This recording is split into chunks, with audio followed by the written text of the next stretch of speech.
다 함께 사도신경하심으로 우리의 신앙을 하나님 앞에 고백합니다. 나는 전능하신 아버지 하나님, 천지의 창조주를 믿습니다. 나는 그의 유일하신 아들 우리 주 예수 그리스도를 믿습니다. 그는 성령으로 잉태되어 동정녀 마리아에게서 나시고 본디오 빌라도에게 고난을 받아 십자가에 못 박혀 죽으시고 장사된 지 사흘 만에 죽은 자 가운데서 다시 살아나셨으며 하늘에 오르시어 전능하신 아버지 하나님 우편에 앉아 계시다가 거기로부터 살아있는 자와 죽은 자를 심판하러 오십니다. 나는 성령을 믿으며 거룩한 공교회와 성도의 교제와 죄를 용서받는 것과 몸의 부활과 영생을 믿습니다. 아멘. 찬송가 255장입니다. 찬송가 255장입니다. 너희 죄 흉악하나 눈과 같이 이겠네. 너희 죄 흉악하나 눈과 같이 이겠네. 죄의 빛 흉악하나 이게 되리라. 주홍빛 같은 내 죄, 주홍빛 같은 내 죄, 눈과 같이 이겠네. 눈과 같이 이겠네. 악한 죄 벗으라고 주님 너를 부르네. 악한 죄 벗으라고 주님 너를 부르네. 하나님 크신 사랑 한이 없어라. 악한 죄 벗으라고 악한 죄 벗으라고 주님 너를 부르네. 주님 너를 부르네. 너희 죄 사해 주사 기억 아니하시네. 너희 죄 사해 주사 기억 아니하시네. 불쌍한 사람들아 오라 하시네. 너희 죄 사해 주사 너희 죄 사해 주사 기억 아니하시네. 기억 아니하시네. 아멘. 오늘 말씀 열왕기상 11장에서 보겠습니다. 열왕기상 11장 26절로 43절까지 말씀입니다. 제가 가진 성경은 구약성경 533쪽에 있습니다. 제가 봉독해 드립니다. 솔로몬의 신하 느밧의 아들 여로보암이 또한 손을 들어 왕을 대적하였으니 그는 에브라임 족속인 스레다 사람이요 그의 어머니의 이름은 스루아인이 과부더라. 그가 손을 들어 왕을 대적하는 까닭은 이러하니라. 솔로몬이 밀로를 건축하고 그의 아버지 다윗의 성읍이 무너진 것을 수축하였는데 이 사람 여로보암은 큰 용사라. 솔로몬이 이 청년의 부지런함을 보고 세워 요셉 족속의 일을 감독하게 하였더니 그 즈음에 여로보암이 예루살렘에서 나갈 때에 실로 사람 선지자 아히야가 길에서 그를 만나니 아히야가 새 의복을 입었고 그 두 사람만 들에 있었더라. 아히야가 자기가 입은 새 옷을 잡아 12조각으로 찢고 여로보암에게 이르되 너는 10조각을 가지라. 이스라엘의 하나님 여호와의 말씀이 내가 이 나라를 솔로몬의 손에서 찢어 빼앗아 10지파를 내게 주고 오직 내 종 다윗을 위하고 이스라엘 모든 지파 중에서 택한 성읍 예루살렘을 위하여 한 지파를 솔로몬에게 주리니 이는 그들이 나를 버리고 시돈 사람의 여신 아스다롯과 모압의 신 그모스와 암몬 자손의 신 밀곰을 경배하며 그의 아버지 다윗이 행함 같지 아니하여 내 길로 행하지 아니하며 나 보기에 정직한 일과 내 법도와 내 율례를 행하지 아니함이니라. 그러나 내가 택한 내 종 다윗이 내 명령과 내 법도를 지켰으므로 내가 그를 위하여 솔로몬의 생전에는 온 나라를 그의 손에서 빼앗지 아니하고 주관하게 하려니와 내가 그의 아들의 손에서 나라를 빼앗아 그 10지파를 내게 줄 것이요 그의 아들에게는 내가 한 지파를 주어서 내가 거기에 내 이름을 두고자 하여 택한 성읍 예루살렘에서 내 종 다윗이 항상 내 앞에 등불을 가지고 있게 하리라. 내가 너를 취하리니 너는 내 마음에 원하는 대로 다스려 이스라엘 위에 왕이 되되 내가 만일 내가 명령한 모든 일에 순종하고 내 길로 행하며 내 눈에 합당한 일을 하며 내 종 다윗이 행함같이 내 율례와 명령을 지키면 내가 너와 함께 있어 내가 다윗을 위하여 세운 것 같이 너를 위하여 견고한 집을 세우고 이스라엘을 내게 주리라. 내가 이로 말미암아 다윗의 자손을 괴롭게 할 것이나 영원히 하지는 아니하리라 하셨느니라 한지라. 이러므로 솔로몬이 여로보암을 죽이려 하매 여로보암이 일어나 애굽으로 도망하여 애굽 왕 시삭에게 이르러 솔로몬이 죽기까지 애굽에 있으니라. 솔로몬의 남은 사적과 그의 행한 모든 일과 그의 지혜는 솔로몬의 실록에 기록되지 아니하였느냐. 솔로몬이 예루살렘에서 온 이스라엘을 다스린 날수가 40년이라. 솔로몬이 그의 조상들과 함께 자매 그의 아버지 다윗의 성읍에 장사되고 그의 아들 르호보암이 대신하여 왕이 되니라. 아멘. 오늘 본문의 말씀을 가지고 하나님의 심판이라는 제목으로 함께 말씀을 살펴보겠습니다. 우리가 익히 잘 아는 이야기입니다. 다이너마이트를 만들어 세계적인 대부자가 된 알프레드 노벨이 프랑스를 여행하고 있을 때였습니다. 그는 호텔에 배달된 신문 기사를 보고는 깜짝 놀랐습니다. 신문에는 알프레드 노벨 사망이라는 기사가 실려 있었기 때문이었습니다. 사실은 노벨의 형이 사망했는데 그 이름을 잘못 기록한 오보 기사였습니다. 그러나 노벨은 그 기사를 읽고 큰 충격을 받았습니다. 그는 종일 호텔에 머물면서 삶과 죽음을 생각했습니다. 내가 만약 이대로 죽게 되면 어떻게 될까? 세계적인 발명가라는 명예와 엄청난 재물도 아무런 의미가 없는 것이 아닌가? 자신의 명예와 엄청난 재물이 죽음 앞에서 장식품에 불과하다는 생각을 하게 되었습니다. 또한 자신이 인간 역사의 큰 죄인이라는 생각을 하게 되었습니다.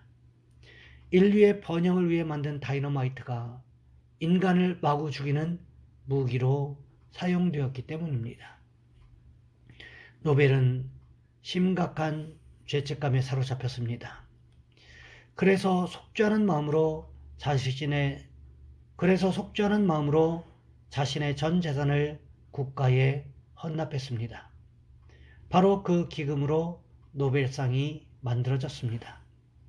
자신이 죽었다는 신문의 오보가 노벨의 인생에 새로운 전환점을 가져왔습니다. 자신이 죽었을 때 어떤 평가를 받게 되겠느냐, 이 물음이 세계 최고 권위의 상을 만들었습니다. 에녹의 삶은 하나님의 심판을 믿는 순간부터 달라졌다는 거지요. 저는 솔로몬의 이야기를 읽으면서 솔로몬이 정말 하나님의 심판을 믿었다면 이렇게 살 수 있었을까 하는 생각을 해보게 됩니다. 하나님께서 2번이나 경고하셨을 때만 돌이켰어도, 아니 외부의 적인 에돔 사람 하닷과 르손이 수리아 왕이 되었을 때만 해도 돌이켰더라면 하나님 앞에 다시 쓰임받는 기회가 있지 않았을까 하는 생각을 해보게 되었습니다. 그럼에도 불구하고 솔로몬이 하나님의 말을 듣지 않았습니다. 결국 내부의 적을 일으키셨습니다. 그가 바로 솔로몬이 신임하던 에브라임 족속, 즉 요셉의 사람이었습니다. 그에게 어느 날 아이야라는 선지자가 찾아왔습니다. 그리고는 갑자기 자기 옷을 12조각으로 찢기 시작합니다. 황당하지 않습니까? 선지자라는 사람이 갑자기 찾아와서 멀쩡한 자기 옷을 12조각으로 찢고 있으니 이상한 생각이 들지 않았겠습니까? 그리고는 갑자기 무슨 이야기를 합니까? 오늘 본문 31절과 32절 말씀해 보시면 이렇게 기록하고 있습니다. 여로보암에게 이르되 너는 10조각을 가지라. 이스라엘의 하나님 여호와의 말씀이 내가 이 나라를 솔로몬의 손에서 찢어 빼앗아 10지파를 내게 주고 오직 내 종 다윗을 위하고 이스라엘 모든 지파 중에서 택한 성읍 예루살렘을 위하여 한 지파를 솔로몬에게 주리니. 무슨 이야기입니까? 옷을 12조각으로 찢은 것은 12지파를 의미하는 것이었고 그 가운데 10지파를 여로보암에게 주겠다는 것입니다. 이것을 의미하는 퍼포먼스를 아히야가 여로보암의 눈앞에서 펼쳐 보이고 있는 것입니다. 그리고 나머지 한 지파, 유다 지파는 솔로몬에게 주겠다고 이야기합니다. 나머지 한 지파는 어느 지파일까요? 하나님 앞에서 예배를 주관하는 레위 지파는 어느 쪽에도 속하지 않게 하시겠다는 것이었습니다. 그런데 하나님께서 아히야 선지자를 보내서 여로보암에게 이런 퍼포먼스를 행하게 하신 이유가 무엇이었습니까? 오늘 본문 33절 말씀해 보시면 이렇게 기록하고 있습니다.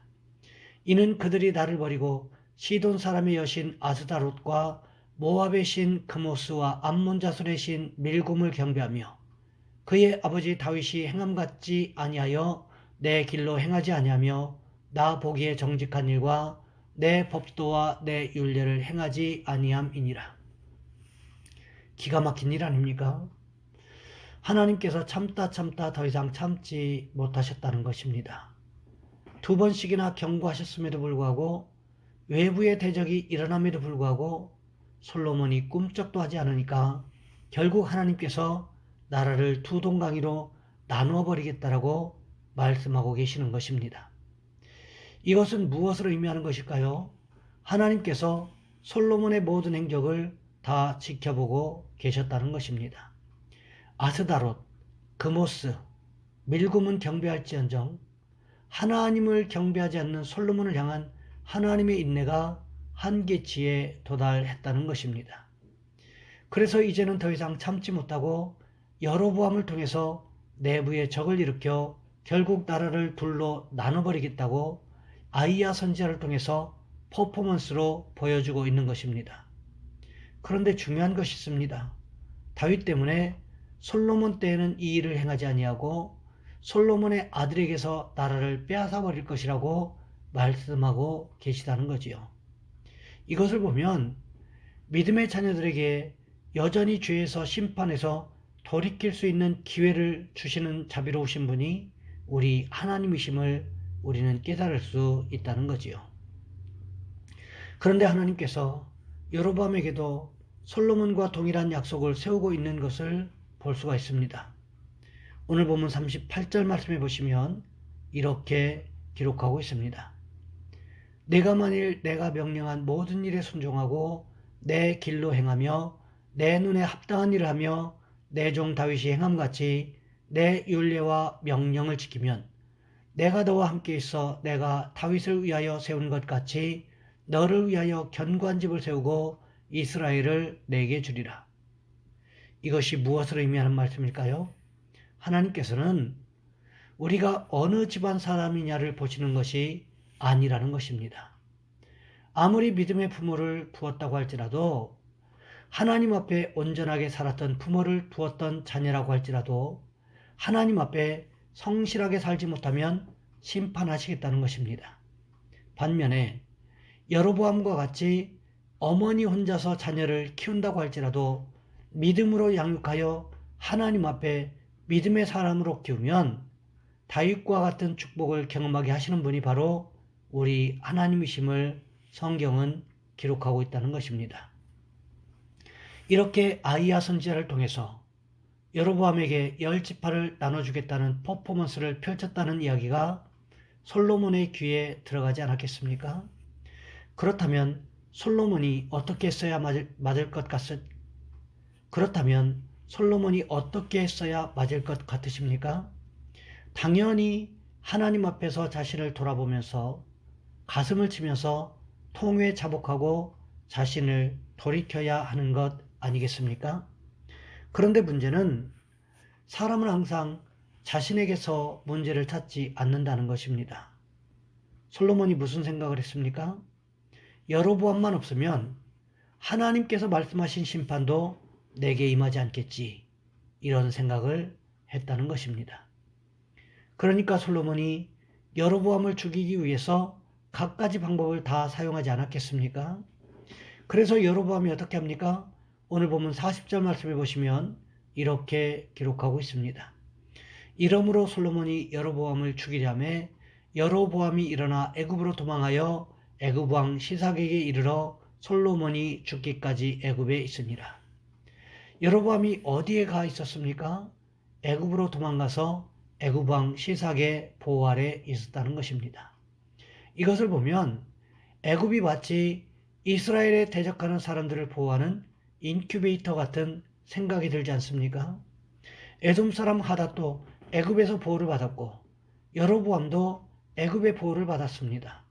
그런데 애굽이 솔로몬과 어떤 관계였습니까? 혼인 동맹을 맺은 관계였습니다. 그러니 이 혼인 동맹의 결과가 얼마나 허무하게 끝났는가를 알 수 있지 않습니까? 또 시삭이 나중에 어떤 일을 벌입니까? 열왕기상 14장 25절과 26절 말씀해 보시면 이렇게 기록하고 있습니다. 르호보암 왕 제5년에 애굽의 왕 시삭이 올라와서 예루살렘을 치고 여호와의 성전의 보물과 왕궁의 보물을 모두 빼앗고 또 솔로몬이 만든 금 방패를 다 빼앗은지라. 하나님께서 솔로몬의 우상 숭배로 인하여 처절하리 많지 심판하신 것을 볼 수가 있습니다. 그러니 여러분, 우리는 어떻게 해야 할까요? 솔로몬을 통하여 우상 숭배가 얼마나 무서운 것인가 하는 경고를 받고 날마다 하나님만 섬김으로 인하여 축복을 경험하는 저와 여러분 우리 모두가 되시기를 주님의 이름으로 부탁을 드립니다. 이 시간 우리 한 목소리 함께 기도하겠습니다. 하나님, 우리는 날마다 하나님만 섬김으로 인해서 우리의 삶을 축복하시는 그 하나님의 축복하심을 경험하게 도와주옵소서. 또한 우리의 자녀손들을 위해서 이 시간 우리 주여 한번 간절히 부르신 후에 한 목소리 함께 기도합니다. 주여, 사랑의 하나님, 우리를 도와주시기를 원합니다.